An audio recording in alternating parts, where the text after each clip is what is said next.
दोस्तों, जब हम हर सोमवार को भोलेनाथ को जल चढ़ाने के लिए घर से निकलते हैं, तो क्या आपने कभी सोचा है क्या हम उस जल को सही तरीके से लेकर जा रहे हैं? क्या वो श्रद्धा, वो नियम, वो भावना हम निभा पा रहे हैं जो जल अर्पण से पहले जरूरी है? दोस्तों, जल ले जाते समय हमें क्या क्या बातें ध्यान रखनी चाहिए, तो ये आज हम इस वीडियो के माध्यम से जान लेते हैं। जब शिवलिंग पर जल चढ़ाना सिर्फ एक पूजा नहीं है, एक साधना है दोस्तों, और इस साधना की शुरुआत होती है घर से। जी दोस्तों, जब भी आप शिवलिंग पर जल चढ़ाने निकले, इन बातों को ध्यान में रखें। नंबर 1, जल को तांबा या पीतल के पात्र में रखें, प्लास्टिक से परहेज करें।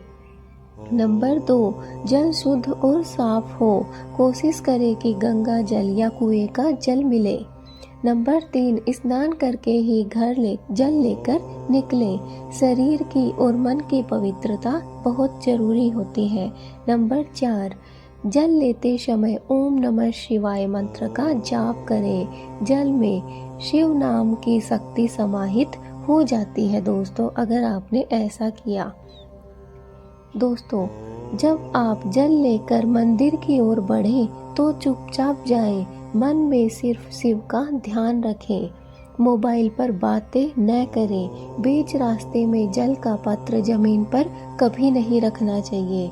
अगर थक जाएं तो जल को किसी ऊंचे और साफ स्थान पर रखें, जैसे किसी चबूतरे पर। हर कदम पर ओम नमः शिवाय बोलते रहें, यह जाप जल को और भी शक्तिशाली बना देता है।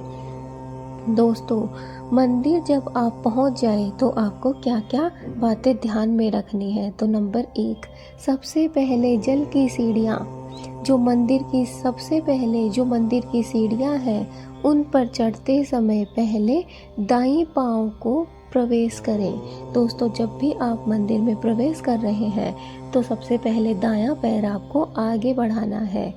शिवलिंग के सामने आए तो हाथ जोड़कर नमस्कार करें। जैसे ही आप मंदिर में घुसें, प्रवेश करें, तो सबसे पहले आपको शिवलिंग को हाथ जोड़कर नमस्कार करना है। नंबर 3, जल को धीरे धीरे चढ़ाएं।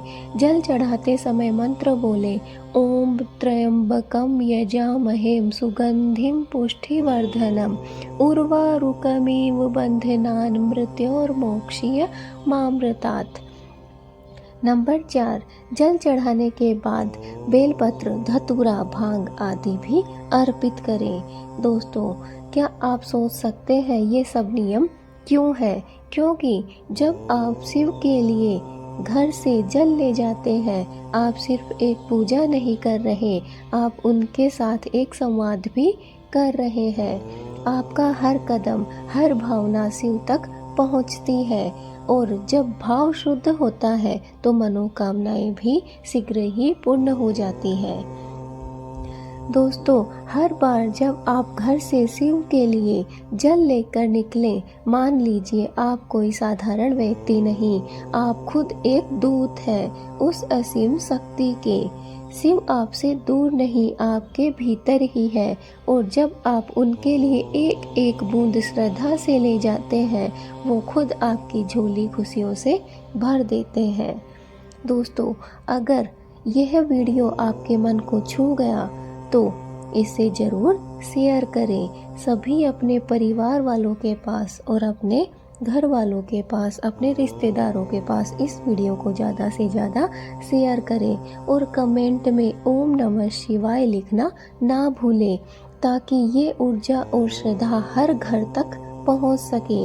दोस्तों, जो कमेंट में ओम नमः शिवाय और हर हर महादेव, जय भोलेनाथ लिखेगा, उसके घर में जल्दी ही सकारात्मक ऊर्जा प्रवेश करेगी। और जल्दी से जल्दी इस वीडियो को देखें और अपने दोस्तों और परिवारों के साथ शेयर करें, ताकि यह वीडियो उन तक भी पहुंच सके।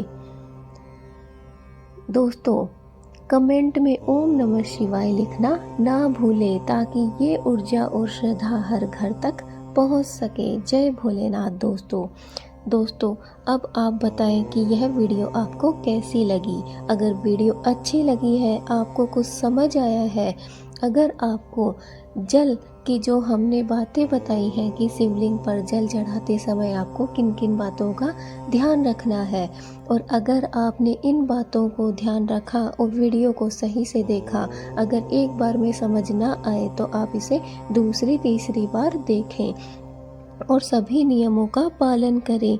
अगर आपने इन नियमों का पालन करना शुरू कर दिया तो देखिएगा बहुत ही जल्द भोलेनाथ आपसे खुश हो जाएंगे और आपकी सारी मनोकामनाएं पूर्ण कर देंगे, क्योंकि भोलेनाथ बहुत ही भोले हैं। हम बताते ही हैं दोस्तों कि वो एक जल के लोटे से ही प्रसन्न हो जाते हैं। फिर भी अगर आपके पास भांग धतूरा बेलपत्र है तो आप उन्हें भी भगवान भोलेनाथ के समक्ष अर्पित कर सकते हैं और अपनी मनोकामनाओं को बोल सकते हैं। जैसे ही आप जल भगवान भोलेनाथ को अर्पित करें, शिवलिंग पर चढ़ाएं, तो ओम नमः शिवाय मंत्र का जाप करें, क्योंकि यह बहुत ही सरल और साधारण मंत्र है। दोस्तों, अगर आपको हम एक मंत्र और बता रहे हैं, आप इसे भी याद कर लें तो ये भी आपके लिए बहुत ही खास बात होगी। ओम त्र्यंबकम यजामहेम सुगंधिम पुष्टिवर्धनम उर्वारुकमेव बंधनान मृत्योर्मोक्षीय मामृतात्। दोस्तों, इन दोनों मंत्रों को आप याद करें और अगर हो सके तो शिवलिंग पर जल चढ़ाते समय इन मंत्रों का जाप करें। आप अगर चाहें तो अपने घर में भी कम से कम 108 बार इन मंत्रों का जाप कर सकते हैं और भगवान भोलेनाथ की असीम कृपा आप जल्द ही प्राप्त कर सकते हैं। भोलेनाथ इन मंत्रों से बहुत खुश होते हैं, बहुत ही जल्द प्रसन्न हो जाते हैं और बड़ी से बड़ी मनोकामनाएं आपकी पूर्ण कर देते हैं, कुछ ही पल में, कुछ ही समय में।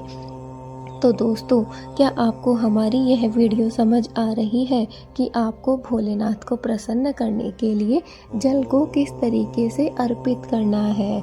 कुछ लोग होते हैं जो प्लास्टिक के बर्तन में जल ले जाते हैं, तो ये गलती आपको भूलकर भी नहीं करनी है। कुछ लोग होते हैं जो मंदिर जा रहे होते हैं लेकिन रास्ते में फ़ोन पे बात करते रहते हैं, अगर कोई मिल जाता है तो उनसे आधा पौन घंटे तक बात करते रहते हैं। दोस्तों, इससे आपको फल सही नहीं मिलता और इससे भोलेनाथ भी प्रसन्न नहीं होते हैं, क्योंकि क्या आप सोचो कि भोलेनाथ आपका इंतज़ार करेंगे? नहीं दोस्तों, जिस समय आपको वो फल प्राप्त होना था उस समय भोलेनाथ का कोई और भक्त पहुंच जाता है वहां पर और वो फल उसे प्राप्त हो जाता है। इसलिए रास्ते में रुके नहीं, सीधे घर से निकले और मंदिर तक पहुँचे और मंदिर के जो सारे नियम हमने बताए हैं उन्हें ध्यान में रखें। तो दोस्तों, भोलेनाथ आप सब लोगों का भला करे। जय भोलेनाथ, जय